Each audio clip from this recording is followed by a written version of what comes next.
And you're here just in time to talk about whether or not Harry Styles spit on Chris Pine. Welcome back, Alonso. So good to see you. It's nice to be back. How are you feeling? Much better. For those who don't know, I contracted COVID just in time to not go to the Venice Film Festival. So yay me.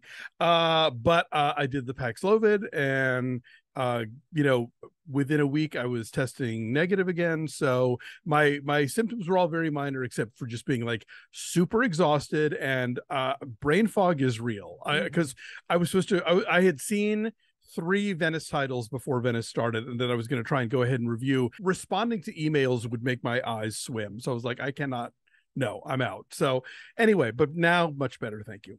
Well, you look and sound super perky. No, stop. It's true. And you're here just in time to talk about whether or not Harry Styles spit on Chris Pine. But first, we got to ask, if you've not subscribed yet, we'd love if you take a quick moment to hit that subscribe button so you can hear about important news like whether or not Harry Styles spit on Chris Pine in Venice.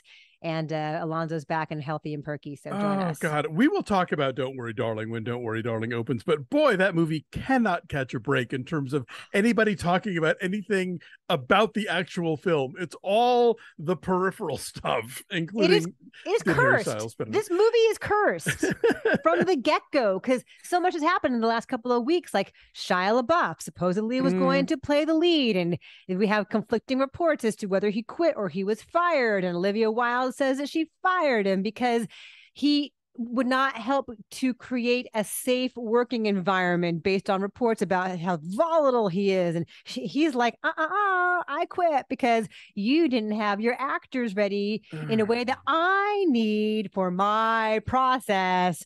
And then he released emails and videos to Variety. Apparently, yeah. The alleged origin of this Florence Pugh, Olivia Wilde beef is that in this exchange, in this video that Shia released to Variety, Olivia Wilde says, oh, well, that will be, a shock for Miss Flo, or, something along those lines, like his leaving would shake her up.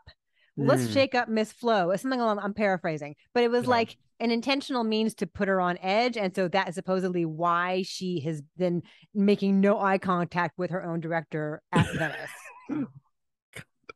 It's so funny. Oh, God. And you know what? I wish this were a thing where, like, you guys ignore the hype, the movie. But again, we'll talk about the movie when it opens. I can't wait. September 23rd. And then there's the whole news conference where Chris Pine was like zoning out while Harry Styles was droning on about acting. And then there's Florence Pugh showing up late because she's working on Dune, and Denis Villeneuve could only spare her for a day. And Olivia Wilde was all on the up and up about that. Like, thank you so much. Although Timmy Chalamet was there for several days and had no problem getting away from Dune too. And ostensibly he's in it more. So who knows? Well, it probably took Timmy less time to get dressed if you saw what he wore on the red carpet. There's a lot of styling happening there. And Miss Flo was wearing a nice 2-piece, which she looked great, by the way. She does. With her Aperol spritz in her hand. Just reading the body language of Chris Pine through this whole thing has been fascinating. Somebody posted a thing where it was inside the Sala Grande and the lights go down for the premiere and he immediately puts his dark glasses on and somebody's like, oh, he's taking a nap. He's seen this movie before. Other movies do indeed exist at the Venice Film Festival. Yes, they do. Include The Whale, got a very nice response for Brendan Fraser. Banshees of Inisherin, which once again, Colin Farrell and Brendan Gleeson and Martin McDonagh. So that's good, I guess. And then Bones and All, speaking of Timmy, why he is there is for his Luca Guadagnino cannibal movie. Yes. Also, one of the ones that I did see beforehand that I think you're going to really like, and I look forward to us discussing further, is Todd Field's Tar. Cool.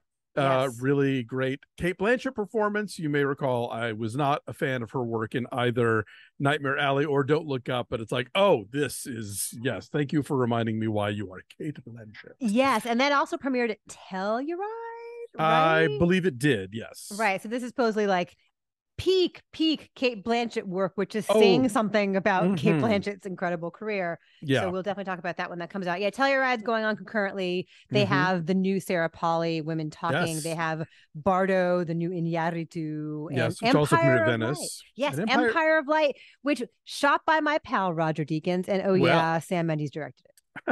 And I'm hearing real mixed. Like there are a few people who dug it. Just from the description, it sounds like The Long Day Closes for dummies. But I keep an open mind until I see it. It sounds kind of like a Cinema Paradiso style, just love letter to cinema, right? Right. And Thomas's complaint was that there's not enough love letter to cinema in this, among other things. So anyway, we'll see. We'll decide for ourselves. We will, and those are all coming out as the year progresses. We are deep in the throes of fall movie season. September 16th in particular is just jam-packed between Blonde, the Goodnight Mommy remake, Moon Age Daydream, Pearl, what else? The Woman King is coming out, so we'll have reviews of all those things next week.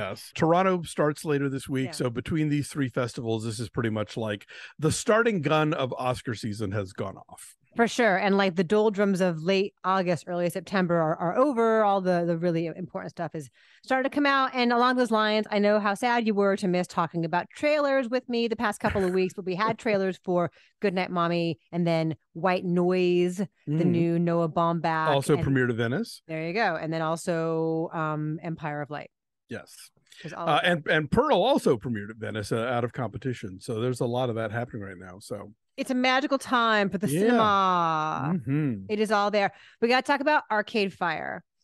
I'm really conflicted about this story because they're like one of my favorite bands. Chris and Nick and I just went and saw them in Montreal, which was like a religious thing. I love Arcade Fire. But the lead singer, Win Butler, has been accused of is being phrased as sexual misconduct. And in one case with somebody who is gender fluid, he supposedly forcibly kissed them and there was some groping. But with the other ones, there was like sexting and unwanted texting, and there's a big age difference, and of course there's also a big power difference. He's like one of the biggest rock stars in the world, and these are fans who are like 18, 19 in their early 20s, and so it's such a I feel so weird. But Chris and I have been talking about this for days, like how much of it is they're fans of the group and they wanted to hook up with him, as has happened with rock stars since the dawn of time, and how much of it is him abusing his power as somebody older.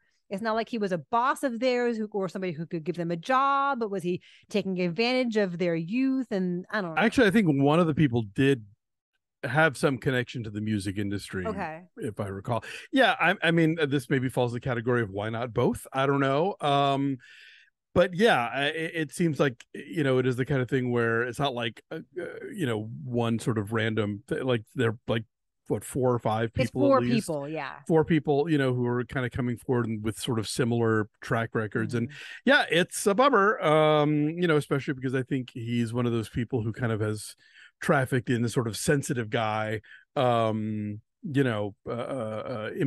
And so, yeah, it's a letdown, and he's also a film scorer. Let's not forget. Oh, right. And then, so he put out this long statement, and then he did this like point by point rebuttal of all of these women's accusations, which actually I think made it worse. Yeah, especially when it was like, why don't you talk to these women that I did have consensual relations with, who will tell you how great I am? Like, that was weird. The statement from his wife felt weird. It all felt like this is going to be somebody's sort of PR lesson of the future. Like, here's what not to do. What not to do. Yeah, Regine is like on his side, bandmate, wife. I support him anyway. We will follow that.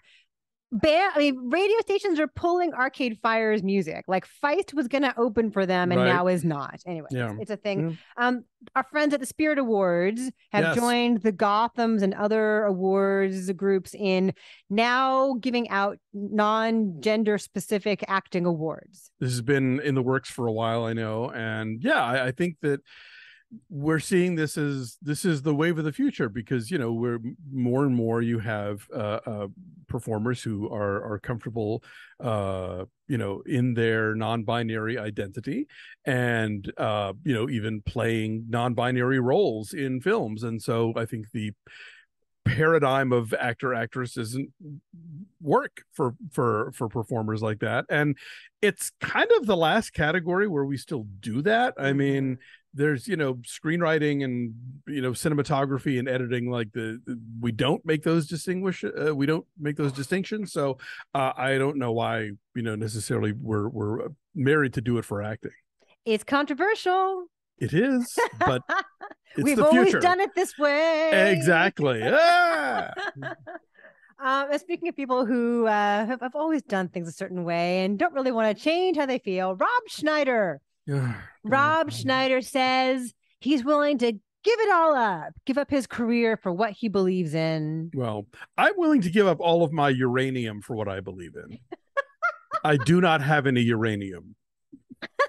He went on Glenn Beck's show, his podcast, where else? Whatever it is, and said very, very seriously in very somber tones. Yes. I guess this in vaguely is just like what, like not wearing a mask and voting for Trump. I don't know what give it all up means. I honestly don't know, and I don't care. Not doing another Deuce Bigelow movie. Yes, take that, world.